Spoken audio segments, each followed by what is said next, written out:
શ્રી વલ્લભાધીશ કી જય, ગિરિરાજ ધરણ કી જય, શ્યામ સુંદર શ્યામની મહારાણી કી જય, શ્રી ગુસાઈજી પરમ દયાળ કી, શ્રી ગોકુલનાથ કી જય, દાવ દયાળ કી જય, श्री नवनीत प्रिया लाल की, अपने माथे बिराजता सेव्य स्वरूप की बधाय वैष्णव ने चाचा करीन से जय श्री। श्रावण महीना विराम, काल थी भादरवो महीनो, काल थी राधाजी नी बधाई बेसशे।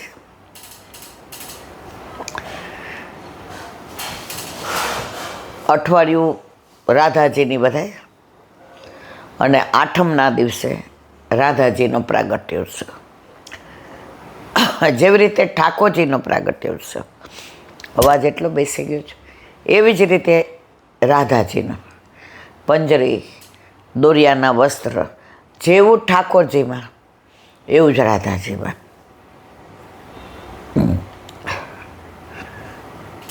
આખું અઠવાડિયું દરેક ભોગમાં ને સવારથી સાંજ સુધી મંગળાથી શયન પર્યંત રાધાજીની વધાઈઓ. રાધાજીનું પ્રાગટ્ય રાવલમાં, કારણ કે ત્યાં એનું મોસાળ હતું. ઘણી બધી વાયકાઓ છે રાધાજીના પ્રાગટ્યોત્સવમાં. એમાં ઘણા એવી વાયકા છે કે રાવલમાં સરોવરમાં એક કમળ તરતું હતું અને એની ઉપર એક બીટિયા, એનું રૂપ ને સૌંદર્ય, તેજ ને આભા ને પ્રકાશ આ કોઈ બ્રહ્માજીની સૃષ્ટિની નહોતા, આ અલૌકિક. અને એને વૃષભાનજીએ લઈ અને પછી રાધા નામ પાડ્યું. ઘણા બીજું કહે, પણ ઠાકોરજીના વશમાં આખી દુનિયા, ઠાકોરજીના વશમાં આખી દુનિયા. પણ ઠાકોરજી કોના વશમાં? રાધાજીના. એનું પ્રગટ પ્રમાણ કયું બતાવ્યું? આપણે તમને ખબર છે, બરસાનાથી મુખરાઈ ગયા હતા. મુખરાઈ આવું સુંદર સ્થળ તો ઘણાને ખબર જ નહીં હોતી. એનું સરોવર, પાણી એટલું ચોખ્ખું, એની કોતરણી, મંદિર, આજુબાજુ વનરાય. આપણને આપણા ગોરે કીધું કે તમારી પાસે ટાઈમ છે? મેં તો વ્રજમાં મારે બીજું કામ શું છે?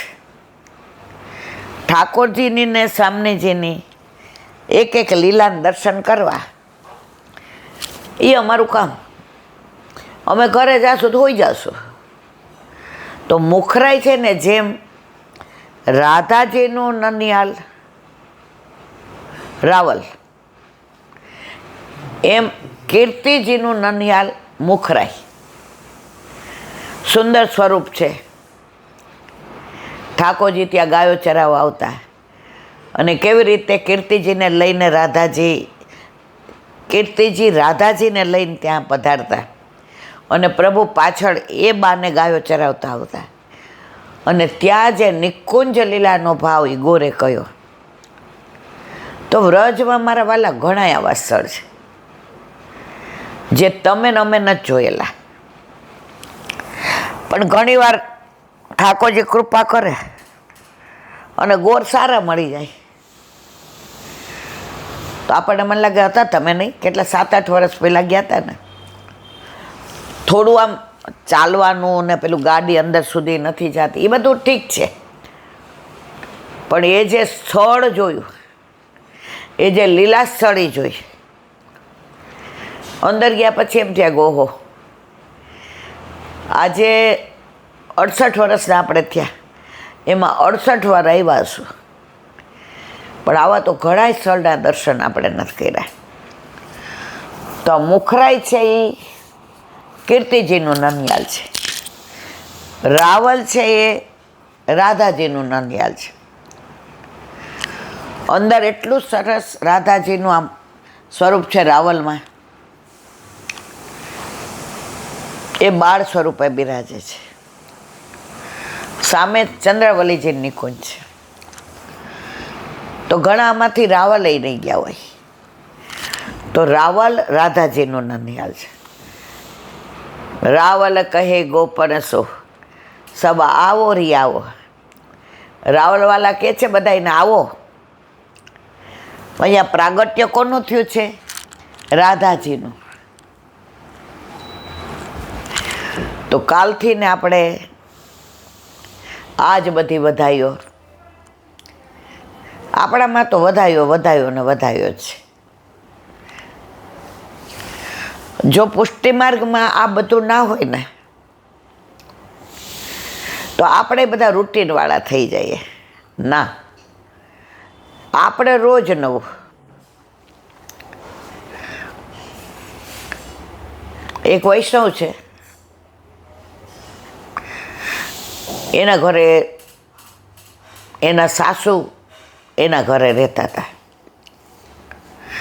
હવે બેનને કંઈ બહુ ભાવ નહીં. કોને? જેના ઘરે દીકરાઓ મોસ્ટલી મા બાપ નાના ભેગા રહેતા હોય.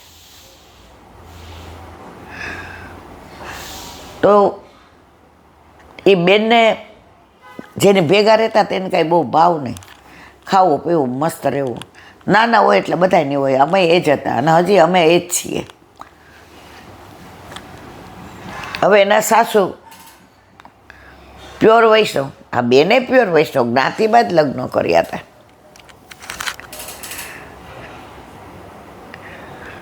હવે એના સાસુ તો કે તને ભાવ આવે તો યમનાષ્ટક ને એવું બધું કર. ઓલા બેને કીધું હું બધું કરું જ છું, પણ એને એવો બધો રસ નહોતો. હવે સાસુ લીલામાં પહોંચી ગયા. તો 1-2 વાર સ્વપ્ન આવ્યું કે માળીએ હું છું, મને પધરાવતું. એટલે આ બેન કે આપણને તો કાંઈ આવું સ્વપ્ના બપના હાચા ન હોય. આપણે તો એકાદ વાર દર્શન કરી આવવાના હવેલીએ, મજા કરવાની. વળી 2 દી થયા એટલે ઠાકોરજી મૂકો બહાર નિકાલ, મૂકો બહાર નિકાલ. વળી 3જી વાર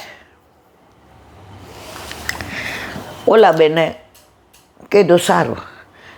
એકવાર કંઈક એવું ખખડું, ઠાકોરજી જાતે માળિયામાંથી બહાર આવી ગયા અને જોયું આ તો મદન મોહનજીનું સ્વરૂપ.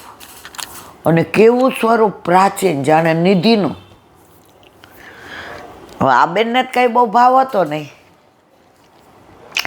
રાધાજીની વધાઈ આવે છે એટલે રાધાજીની વાત કરું છું.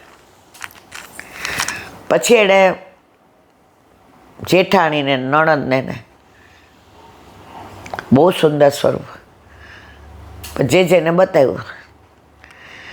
એ કે તમારે ન રાખવું હોય તો અમને પધરાવી દો. એટલે આ બેન કે ના, ઠાકોરજી ચાહીને મારા ઘરે આવ્યા છે.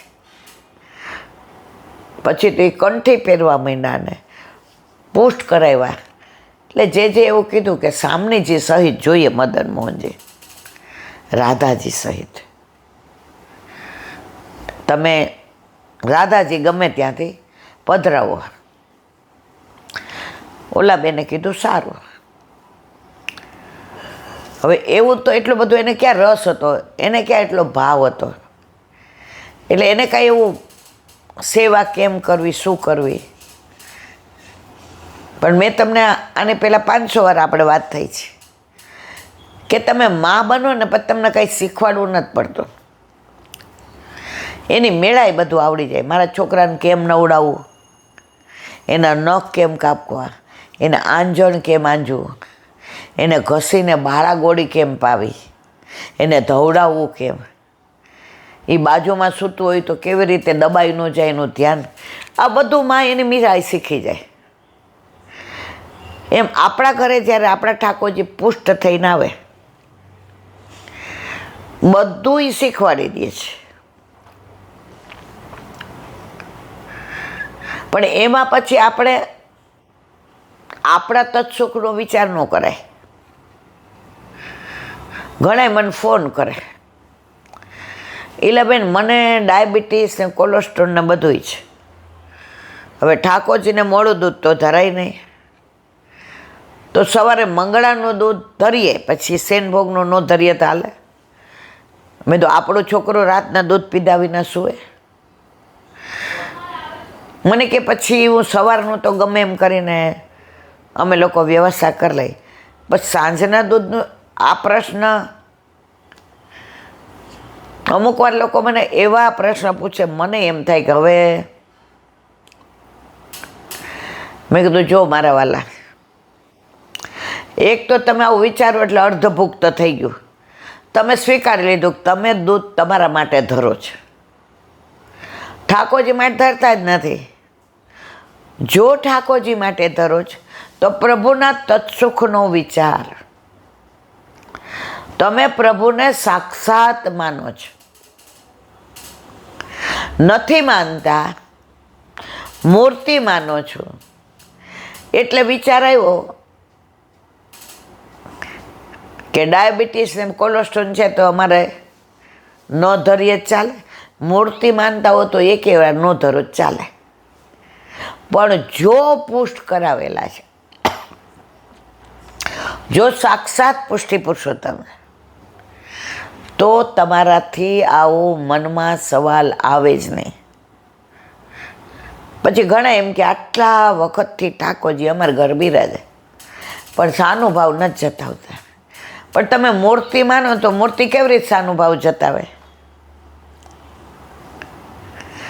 આજે તમે અમેરિકા દીકરા પાસે જાઓ અને હું તમારો ફોટો લઈને અહીંયા રાખું, એ આ વિડીયો ઉતારે, આ બધાને મોકલે, આ રાઈટ કરે. હું ઓલા ફોટાને કહું કેમ નથી કરતા? તો એ તો ફોટો જ. તો જો તમે મૂર્તિ માનો છો તો કેવી રીતે અપેક્ષા રાખો કે એ વિડીયો ઉતારે, એ રાઈટ કરે, એ બધાને મોકલે? આપણે નક્કી કરવાનું છે. વાત ઓલા બેન નહીં કરતા હતા. હવે એણે એક બે જગ્યાએ કેવડાવ્યું અહીંયા અમદાવાદમાં કે સામનેજી મારે જોઈએ છે. ઓલા લોકોએ કીધું સારું, કોઈ પધરાવશે તો કહેશે તો અમને આપશું. હવે પછી બેન ઠાકોરજીને પધરાવીને વ્રજમાં ગયા કે અહીંયા ક્યાંય મળે.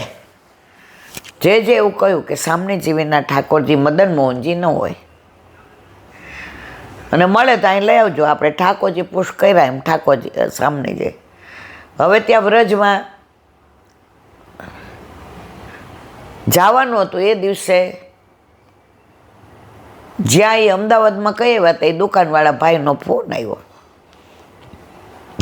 એ કે સામનેજી પધાર્યા છે. એટલે ઓલા બેન ગયા દોડતા એના વરને લઈને સ્કૂટર ઉપર. હવે ઠાકોરજી પુષ્ટ કરાવેલા એટલે ઘરે હોય, સામનેજી લઈ આવ્યા, સીધા જઈ ને ત્યાં.